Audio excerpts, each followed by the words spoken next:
Under the tall windows of the downtown Chicago branch, midday light spilled across polished marble floors and glinted off brass railings. The hour between 12 and 1 was always restless, filled with office workers on break, retirees depositing checks, and parents trying to fit in errands before afternoon routines. The low murmur of voices mingled with the rhythmic beeping of counting machines and the muffled hiss of doors opening and closing. Into this tide of ordinary movement stepped Kesha Thompson. Her heels struck the floor with a measured cadence, steady but unhurried, each step signaling both composure and purpose. She wore a tailored navy suit, her hair neatly pulled back, her presence dignified without ostentation. For the strangers in line, she might have seemed like any other professional woman tending to her business, but Kesha carried within her a lifetime of moments where appearances deceived, where what others saw was not the whole truth. Her phone buzzed in her bag. The morning message from her colleague, David Chen, flickered in her mind, a reminder of the important board meeting that evening. David's words had been simple. Handle what you need today. The meeting will wait. But they steadied her now. This transaction mattered. It was personal, not because of the sum, but because of what it represented. She could, if she wished, walk to the counter and announce her position, her authority, her share in decisions that reached far beyond this building. Yet she had chosen not to. Today, she wished to be treated as any customer would, without titles or introductions. The line shuffled forward, the air tinged with polish and faint traces of coffee drifting from a cart outside. People fidgeted. A man tapped his watch. A woman sighed and glanced at her phone. In the far corner sat a young woman with sharp, attentive eyes. Maya Patel, notebook in hand, had the quiet patience of someone trained to observe. She noticed the way one teller, stationed at the center counter, shifted in his chair. Brad Mitchell carried himself like a man who believed the counter was not simply a desk but a gate, and he, the keeper. His crisp shirt, carefully knotted tie, and narrow gaze projected a kind of authority less about service than control. When his eyes landed on Kesha, his jaw tightened almost imperceptibly. He studied her suit, her stillness, her calm, yet instead of recognition or respect, there was something else in his look, a seed of doubt taking root. Maya leaned back, watching. She had seen this expression before, in classrooms, offices, and public spaces alike, the subtle but unmistakable calculation of someone measuring a person against an unspoken standard. To her, it was worth noting. To Kesha, it was familiar in ways that went beyond this lobby. She had built her career in rooms where she was the only woman of color at the table, where her competence had been questioned before her first word was spoken. Experience had taught her to recognize the current of skepticism before it broke the surface. Now, as she stood a step closer to the counter, she felt it gathering around her once again.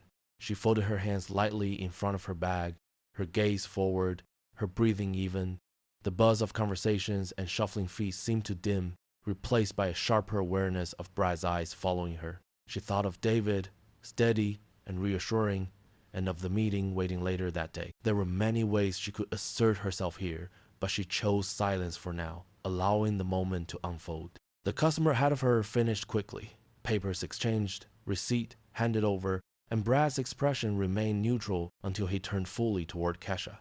The neutrality faded almost at once. He leaned forward slightly, his smile polite but empty, a practiced expression that failed to mask the coolness beneath. The subtle rustle in the lobby quieted. Maya shifted forward on the bench, sensing the change. Kesha stepped to the counter, placing her bag down gently. For a heartbeat, she thought of how many times she had done this before, in different places, under different eyes. Each moment carried the same question.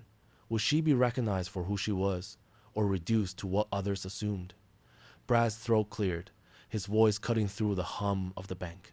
It was framed as a question, but laced with suspicion. How much are we talking about today? The words hovered, amplified not just by volume but by the edge in his tone. A few nearby customers turned their heads, curiosity rising. Kesha did not flinch. She met his gaze, steady and unyielding. Her mind flickered through memories of boardrooms and negotiations, of times when silence pressed like a weight, daring her to falter. But this moment demanded clarity. Her voice, when it came, was calm and firm, carrying a quiet power that filled the space between them. $25,000. Brad's brows lifted at once, the edges of his mouth curling in something that only mimicked a smile.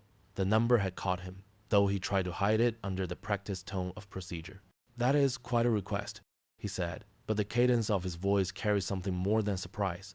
It carried doubt. The line behind Kesha grew stiller, the shuffle of feet slowing as if each person had leaned in, drawn by the tension that had suddenly thickened in the air.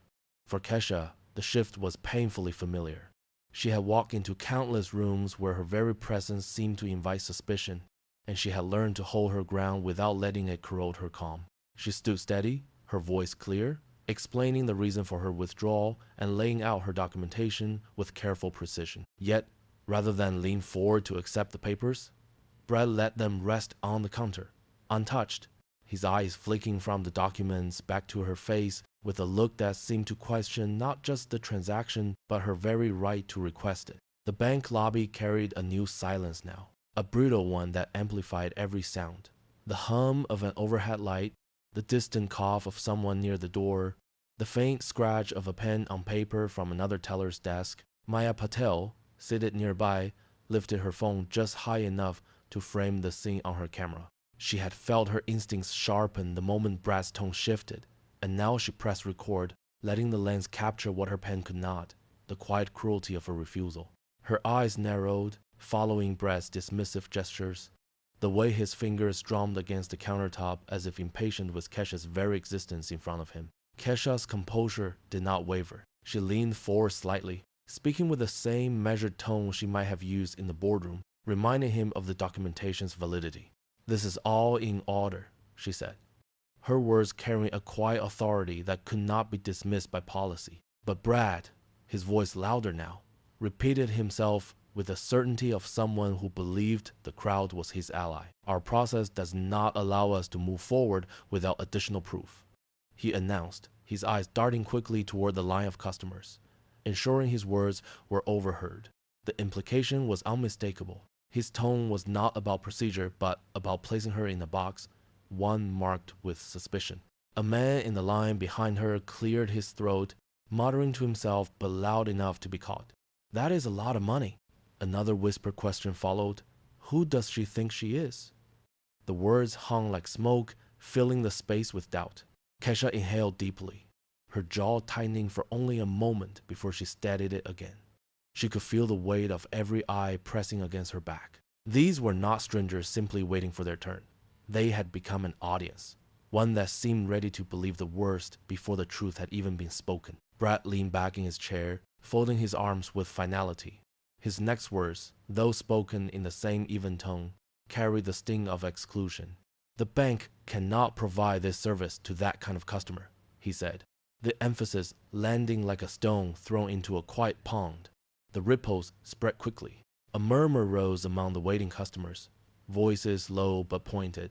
Some turned away, unwilling to meet Kesha's eyes, while others let their gaze linger on her with open judgment. Maya's camera did not blink. She had lifted it higher now, capturing the moment with an unflinching steadiness. She knew instinctively that this scene was no longer private. It was a reflection of something larger, something that reached beyond this one branch of a bank in Chicago. Kesha's eyes met Brad's, and in that instant, 1,000 memories pressed forward.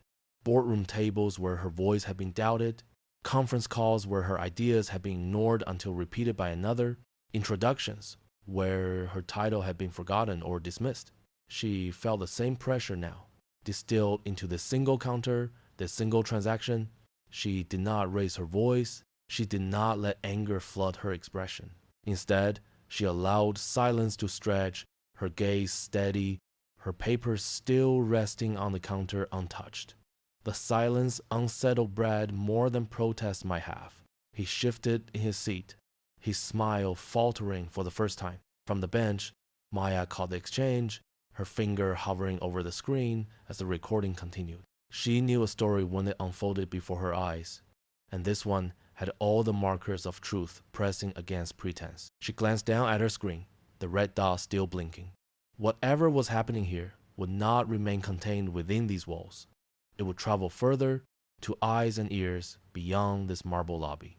Behind them, the hum of the bank resumed, but it carried a different tone, now an undercurrent of unease, of people whispering behind hands, of questions unasked but not unthought. And then, in a voice that ran louder than before, Brad declared, "The bank cannot serve someone like you." 但是, a sharp stillness seized the lobby. It was as though the entire room had drawn breath at once and then held it. A woman near the entrance shook her head faintly, as if in disbelief, but said nothing. A man with a briefcase stared openly, his lips pressed together. The crowd had become complicit through silence, their inaction framing the scene as much as Brad's words. Maya felt her pulse quicken.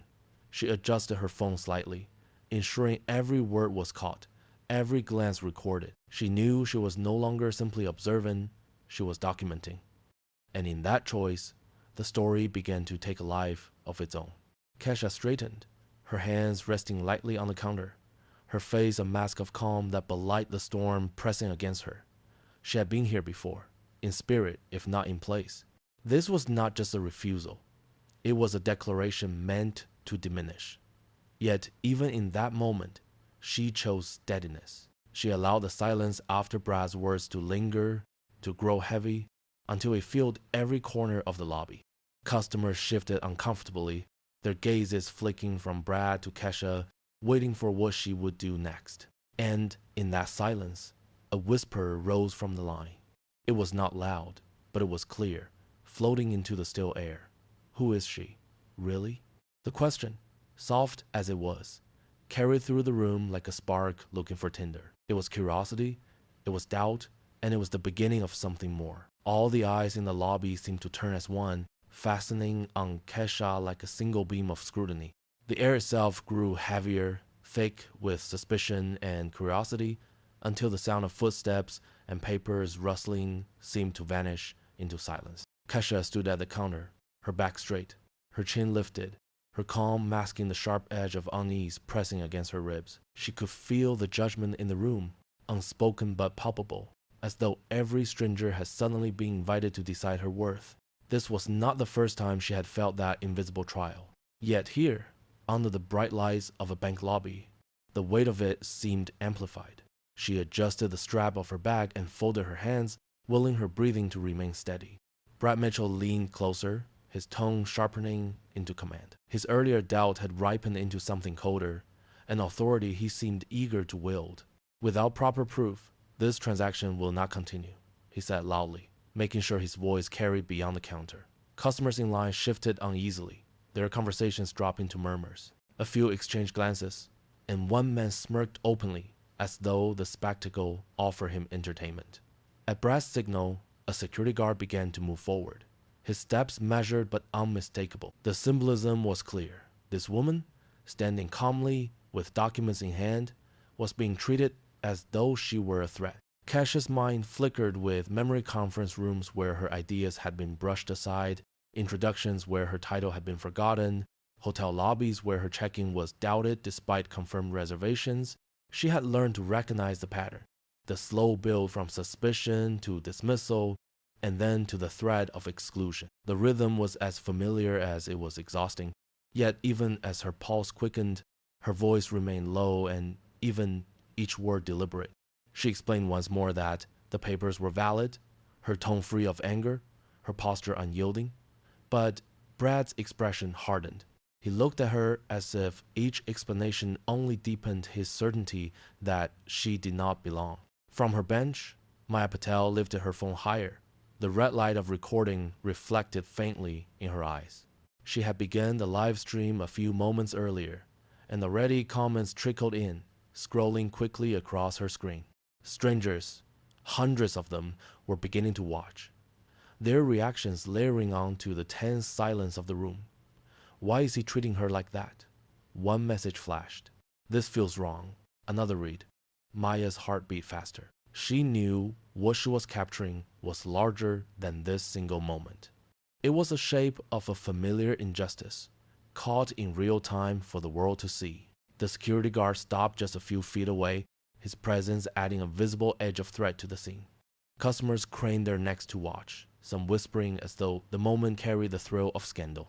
One woman with a shopping bag chuckled softly, shaking her head, her laughter puncturing the silence like a cruel note. Kesha heard it but did not flinch.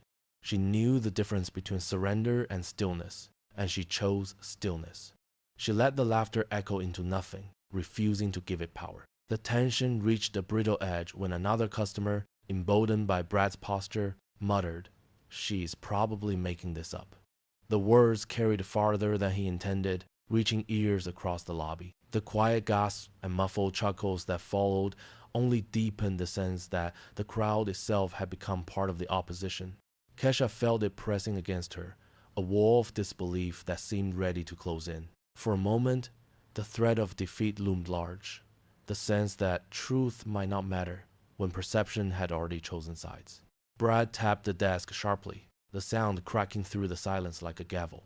His eyes narrowed, his words clipped with finality. "If you cannot prove it right now," he said, his voice raised enough to echo against the high ceiling, "we will file a fraud report and close this matter."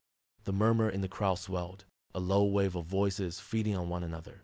To them, it sounded like the final verdict, the end of an attempt they had already judged as false. The guard stepped closer, his hand resting lightly on the belt at his side. The moment had tightened into a coil, ready to snap. Kesha drew a breath, steady and deep.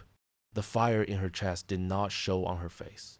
She let her hands rest calmly on the counter, her posture unchanged. Her eyes met Brad's with quiet force, a strength forged in years of standing firm when others tried to make her invisible. Her voice was low, deliberate, each syllable weighed and balanced, cutting through the rising noise without needing volume. "I will show you the truth." Although the words hung there, a promise as much as a declaration, resonating not only to Brad but to every person watching inside the lobby, on Maya's live stream, across the unfolding network of strangers who had just begun to see. The lobby seemed to freeze, the hum of machines and footsteps falling to silence, as if the room itself waited for what would happen next. Keisha's hand moved with calm precision, reaching into her bag and drawing out a card that caught the light. She laid it on the counter, the edges sharp against the polished wood. For a heartbeat, no one breathed. Then the whisper started, low at first, then swelling as Maya Patel lifted her phone higher to capture the moment. The lens caught the card in crisp detail, her name, her title, the embossed seal that confirmed what the room had refused to see until now. Kesha's posture remained steady, her face a mask of composure that belied the storm within. She had endured the sting of suspicion, the press of a crowd's judgment, the threat of being erased by process and power. Now she met Brad's eyes, her voice low but carrying to every corner of the room. "This is who I am," she said, placing alongside the card a folder of documents that bore the weight of legitimacy. The camera lens zoomed in as Maya whispered to herself, "It is real." Her livestream comment feed erupted, words racing past faster than she could read. Astonishment, anger, vindication. Brad's face drained of color. He stared at the card but made no move to touch it, his fingers curling inward as if burned by what it represented. The certainty that had fueled his words just moments earlier slipped from him, leaving only the stark truth that could not be denied. His voice faltered when he tried to speak, catching on the dryness in his throat. Around him, the customers shifted uneasily, the mood in the room turning. Some who had whispered doubt earlier now avoided Kesha's gaze altogether, while others leaned forward, compelled by the force of revelation. The glass doors opened, and David Chen entered with brisk steps, his presence commanding without need for announcement. He had seen the live stream, and his expression was set in stone. Moving directly to Kesha's side, he placed a reassuring hand on the documents. "Everything is in order," he said firmly, his voice cutting through the lingering doubt like a blade. His words were not only for Brad, but for every witness in the lobby. In that moment, authority aligned with truth, and the balance of power shifted. Maya captured it all, her phone trembling slightly in her grip. She could feel the energy in the room change, as though a tide had turned in an instant. The livestream viewer count soared, thousands now watching, comments scrolling with declarations of outrage and solidarity. What had begun as a quiet recording had transformed into a public reckoning. Each second was preserved, each glance and hesitation magnified for a world beyond the marble floor. Brad opened his mouth once more, but no words came. The confidence that had fueled his authority dissolved under the weight of evidence. His jaw tightened, his eyes darted toward the security guard still standing nearby, but no rescue came. The guard looked uncertain now, his stance softening, his gaze flicking between Kesha and the documents that confirmed her identity. The crowd pressed closer, their murmurs louder, a wave of realization rippling outward. Kesha did not raise her voice. She did not need to. Her presence, her proof, her calm steadiness were more powerful than anger could ever be. She gathered the silence into her own hands, allowing it to rest there until the weight of it bore down on Brad and on everyone who had doubted her. The balance had shifted, and the truth was undeniable. Brad's hands trembled slightly, his eyes wide with the dawning recognition of what he had unleashed upon himself. He had spoken as though the room were his to command, but now the room had turned, his authority shattered by the simple unveiling of truth. The whispers swelled, rising into a chorus that filled the high ceilings, pressing down on him until his shoulders slumped beneath the weight. And then came Maya's voice, bright and clear, breaking through the murmur as she raised her phone higher for the world to see. She is not just a customer, she declared, her voice carrying the force of revelation into every corner of the room. She is a major shareholder of this very bank. The words struck like a bell, reverberating through the marble lobby, echoing in the stunned silence that followed. Customers gasped. The livestream exploded with reactions, and Brad's face collapsed into disbelief. The truth, long doubted, now stood in the open for all to see. News traveled faster than the spring wind sweeping across Chicago. By the time the commotion in the bank lobby began to settle, the livestream had been replayed thousands of times, spreading across platforms and pulling in more viewers by the minute. Phones buzzed with alerts, conversations turned urgent, and the institution's carefully guarded image now rested in the balance. Within the glass-walled building, urgency pressed against every corridor. Executives, who only hours earlier had been preparing for a routine afternoon, found themselves summoned to an emergency session. The boardroom, tucked behind the lobby, became the news stage. Its heavy oak table gleamed under overhead lights, a space meant for quiet deliberation now charged with tension. Kesha entered with unshaken composure, David Chen at her side, his steady presence a reinforcement of truth. Maya Patel followed close behind, her phone still in hand, capturing the moment with the instinct of a journalist who knew the story had not yet reached its peak. Already, snippets of the livestream were looping on major news outlets, her name whispered, not just as a witness, but as the one who had broadcast injustice into the light. Inside the room sat 3 members of the board: Jerome Washington, seasoned and careful with words; Susan Martinez, her brows knit with concern at the storm now battering the bank; and Robert Sterling, whose eyes betrayed more calculation than remorse. They had been called to contain the damage, but the damage had grown larger than their table could hold. Brett Mitchell was seated at the far end, his posture deflated, his earlier authority collapsed into silence. His tie was loosened now, his eyes darting nervously from face to face, as if searching for an ally. But the weight of the evidence, both in paper and pixels, had stripped him of ground.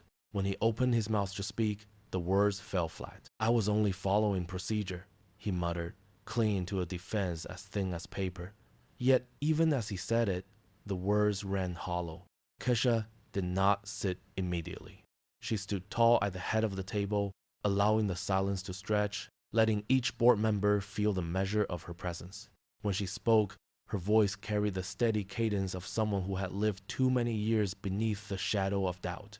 "Procedure is not what I witnessed in that lobby," she said. "What I witnessed was prejudice, framed as policy. I was refused not because of rules, but because of assumptions." Her words settled into the room like stones, undeniable and unyielding. Maya's phone caught the shift in the board members' faces. Susan's eyes softened with recognition. Jerome tapped his pen slowly as though weighing the cost of words, and Robert looked away, unwilling to meet Kesha's gaze. Outside the closed doors, staff members leaned against the hallway walls, straining to catch fragments of what was being said. The story had outgrown the room. The world was already listening. Brad tried again, his voice cracking slightly. "I treat her like any other customer," he insisted. But the defense faltered when David Chen stepped forward, placing a hand firmly on the documents that bore Kesha's name and position. That is not true, David said. You singled her out, dismissed her credentials, and invited a crowd to pass judgment. That is not procedure. That is prejudice. The words struck with force. The silence that followed was not passive, but charged, as if every person present understood the gravity of the truth laid bare. Susan leaned forward, her voice calm but firm. This bank cannot continue under the shadow of what the world has just seen. We are accountable, and accountability begins here. Jerome nodded slowly, his agreement adding weight to her words. Robert shifted uneasily, calculating how to protect the institution's reputation. But even he knew the tide had turned. Kesha did not ask for apology. She demanded recognition. What happened today is not only about me, she said. It is about every person who has walked into a place of service and been met with suspicion instead of respect. You cannot undo what happened, but you can decide what kind of institution you will be tomorrow. The boardroom fell into another silence, but this time it was heavy with acknowledgement. The decision came swiftly after.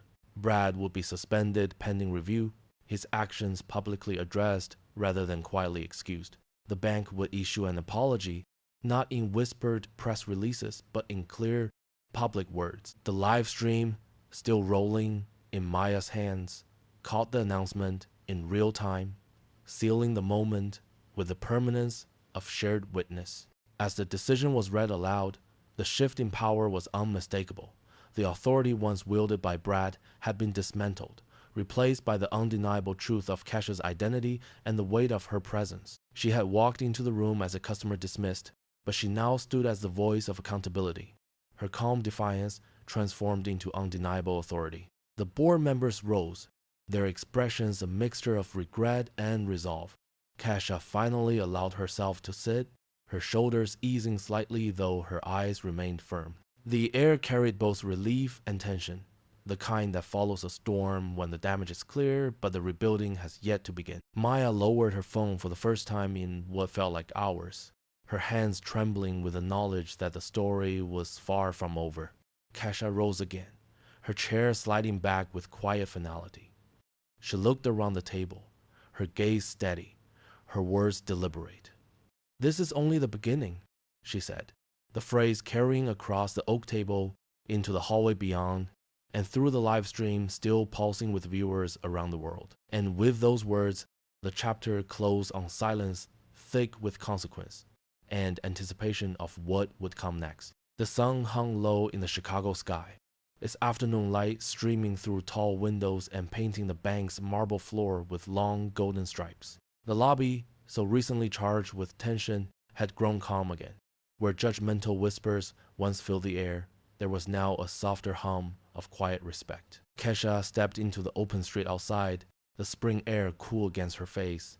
She carried no visible triumph, no display of victory. Instead, she carried a quiet steadiness, a dignity unshaken by the ordeal.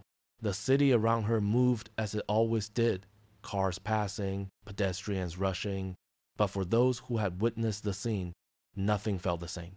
A man with silver hair, his coat buttoned against the breeze, approached her with measured steps. He had been in the line earlier, watching in silence as Brad had dismissed her. His voice trembled slightly as he extended his hand. "Thank you," he said, his eyes meeting hers with sincerity, "for standing your ground. You spoke for more of us than you know." His words, simple yet heartfelt, struck deeper than applause could. Kesha took his hand warmly, her nod carrying both gratitude and acknowledgement. The handshake was brief, but it lingered in meaning, a reminder that truth ripples beyond its first witness. Maya Patel stood nearby, phone in hand, her expression alight with both relief and responsibility. She had already begun drafting a story to accompany the footage, the headline forming itself in her thoughts. The live stream had transformed into a beacon, drawing tens of thousands of viewers who dissected each moment in comment threads and news reports. She knew her article would reach even further, cementing the narrative not as rumor but as record. Adjusting her glasses, she lifted her phone once more, capturing Kesha walking down the steps, her figure framed by the fading light. To Maya, this was not only about what had happened, but about what it meant. Across the street, a newsman idled, its antenna raised high, reporters speaking into cameras with urgency. Already, the story has spread from livestream to broadcast, the city watching itself in reflection. Questions about race, power, and fairness-filled conversations in diners, on buses, and in family kitchens. Strangers who had never set foot in the bank debated the meaning of what they had seen, their words fueled by the image of one woman standing steady against dismissal. Kesha's phone rang, its vibration steady against her palm. She answered to hear David Chen's voice, calm but tinged with pride. "There is a conference next week," he said. "They want you to speak about what happened, about what it means for business, for equity, for truth." Kesha listened, her steps slowing as she reached the sidewalk corner. She looked out at the stretch of city before her, the passing cars, the storefronts, the life's moving rhythm, and felt the weight of the invitation. Speaking was not new to her, but this moment was. This time, the world was already listening. She ended the call with a quiet promise to consider, slipping her phone back into her bag. The crowd that had formed earlier had dispersed, but their absence was not silence. She could feel the eyes of a larger public now, unseen yet present, their gaze following through screens, radios, and whispered conversation. Her heart lifted, not with pride, but with responsibility. The knowledge that her stance had become a symbol others would carry with them. As she stepped further from the bank, the golden light of the setting sun stretched across her path, long and luminous. Her smile was faint but resolute, her voice a murmur meant only for herself. "Justice never disappears," she whispered. "It only waits to be revealed." The words carried into the cooling air, not loud but strong, a declaration that lived beyond the walls of the bank, beyond the day itself. Her phone chimed again, this time with a new message, a formal invitation for her to deliver a keynote address at a public forum. The notification glowed on the screen, a signal of the future calling her forward. Kesha paused at the corner, listening to the rhythm of the city, then slipped the phone back into her bag. The sound of traffic, footsteps, and distant bells blended into one, and in that moment, the next chapter of her journey had already begun. The phone rang once more, its tone clear and insistent, a summons to the stage she had never sought, but now could no longer refuse. And as she lifted it to answer, the world seemed to hold its breath, waiting for her voice. In the end, what began as a quiet afternoon errand revealed something much greater, the resilience of one voice against prejudice and the undeniable strength of truth. For those who watched, it was not just a story about a bank lobby, but the reflection of countless moments in life where dignity is tested and justice must be defended. The lesson lingers gently that respect is not granted by titles, but by our shared humanity, and that silence in the face of injustice is never neutral. Like sunlight breaking through a long shadow, truth has a way of finding its place, steady and unwavering, even when all seems lost.